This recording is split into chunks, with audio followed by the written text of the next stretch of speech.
Merhaba arkadaşlar, ben Yasin Delioğlu, Celal Bayar Üniversitesi Makine Bölümü 2. sınıf öğrencisiyim. Makine programcılığı bölümü, makine parçaları bulup, birleştirip bir araya toplamaktır. Makine programcılığının amacı budur.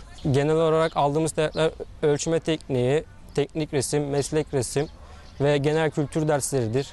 Akhisar, Manisa'nın büyük ilçelerindendir.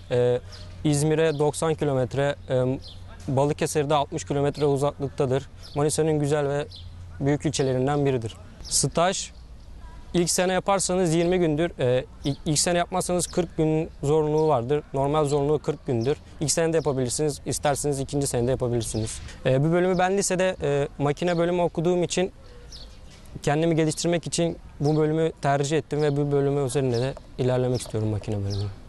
Makine programcılığı bölümünde hocalarımız genelde yardoç öğretim üyesi olmaktadır.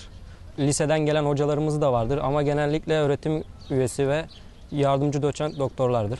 Bu bölümü tercih edecek arkadaşlar meslek resmi, teknik resmi ve matematik ve fizik alanında kendisini geliştirmesi lazımdır. Siz de bu özelliklere sahipseniz Celal Bayar Üniversitesi Akhisar Meslek Yüksekokulu Makine Programcılığı bölümüne bekleriz.